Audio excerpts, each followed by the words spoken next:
ছাত্ৰ ছাত্ৰীসকল, আজি মই তোমালোকৰ বাবে চতুৰ্থ শ্ৰেণীৰ সমাজ বিজ্ঞানৰ নৱম অধ্যায় কুটিৰ শিল্প পাঠটিৰ প্ৰশ্ন উত্তৰসমূহ লৈ আহিছোঁ। তেন্তে পলম নকৰি ব'লা আমি প্ৰশ্ন উত্তৰসমূহৰ মাজলৈ যাওঁ। প্ৰথম প্ৰশ্নটো দিছে কুটিৰ শিল্প মানে কি? তাৰ উত্তৰটো তোমালোকে লিখিবা। কুটিৰ শিল্প মানে হৈছে ঘৰতে কোনো বস্তু নতুন ৰূপত সৃষ্টি কৰা শিল্প কৰ্ম। তাৰ পাছৰ প্ৰশ্নটো হৈছে কেঁচামাল কাক বোলে? উত্তৰটো লিখিবা। কোনো এটা বস্তু নতুন ৰূপত সৃষ্টি কৰিবলৈ হ'লে তাৰ বাবে আমাক কিছুমান বস্তু লাগে, এইবোৰকে কেঁচামাল বোলে। তাৰ পাছৰ প্ৰশ্নটো হৈছে মৃৎশিল্পৰ কেঁচামাল কি? মৃৎশিল্পৰ কেঁচামাল মাটি। তাৰ পাছৰ প্ৰশ্নটো হৈছে উৎপাদিত বস্তু কাক বোলে? উত্তৰটো তোমালোকে লিখিবা। যিবোৰ বস্তু নতুনকৈ সৃষ্টি কৰা হয় সেইবোৰকে উৎপাদিত বস্তু বোলে। তাৰ পাছৰ প্ৰশ্নটো হৈছে অসমৰ কোনটো অঞ্চল বাঁহ শিল্পৰ বাবে বিখ্যাত? উত্তৰটো লিখিবা। অসমৰ নলবাৰী অঞ্চল বাঁহ শিল্পৰ বাবে বিখ্যাত। তাৰ পাছৰ প্ৰশ্নটো হৈছে অসমৰ কাঁহ আৰু পিতল শিল্পৰ বাবে বিখ্যাত ঠাই দুখনৰ নাম লিখা। উত্তৰটো তোমালোকে লিখিবা। বৰপেটা জিলাৰ সৰ্থেবাৰী কাঁহ শিল্পৰ বাবে আৰু কামৰূপ জিলাৰ হাজো পিতল শিল্পৰ বাবে বিখ্যাত। তাৰপিছত কেইটামান খালী ঠাই আছে, চাই লওঁ ব'লা।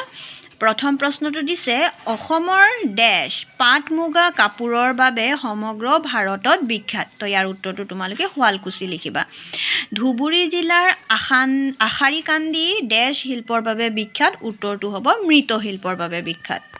তাৰ পাছৰটো হৈছে অসমৰ ডেছ মুখা শিল্পৰ বাবে বিখ্যাত। উত্তৰটো লিখিবা মাজুলী। ডলা, কুলা, চালনী আদি ডেছ শিল্পৰ বাবে বিখ্যাত। উত্তৰটো লিখিবা বাঁহ বেতৰ শিল্পৰ উৎপাদিত বস্তু।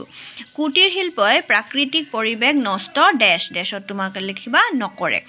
তাৰ পিছৰ প্ৰশ্নটো হৈছে চাৰিবিধ অসমীয়া গহনাৰ নাম লিখা। তোমাৰ অসমীয়া গহনা বহুত আছে, তাৰে ভিতৰত জোনবিৰি, ঢোলবিৰি, মাদুলি, থুৰীয়া এইকেইটা মই লিখি দিছোঁ, তোমালোকে অন্যও লিখিব পাৰা।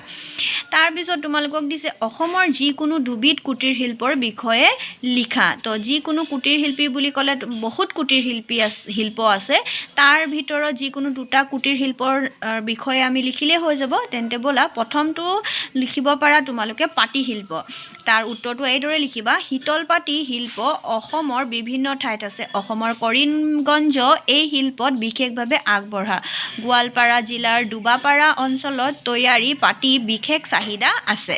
তাৰ পিছৰটো হ'ল কমাৰ শিল্প। কমাৰ শিল্প অসমৰ প্ৰায় সকলো ঠাইতে আছে।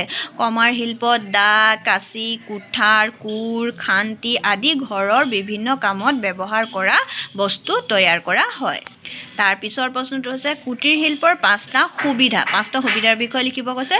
তো কুটিৰ শিল্পৰ পাঁচটা সুবিধা হৈছে কুটিৰ শিল্প নিজৰ ঘৰতে গঢ়ি তুলিব পাৰি, কম সংখ্যক শ্ৰমিকৰ প্ৰয়োজন হয়, অতি কম মূলধনেৰে এনে শিল্প গঢ়ি তুলিব পাৰি, উৎপাদিত বস্তুৰ বেছিভাগ স্থানীয় বজাৰত বিক্ৰী কৰিব পাৰি, কুটিৰ শিল্পই প্ৰাকৃতিক পৰিৱেশ নষ্ট নকৰে।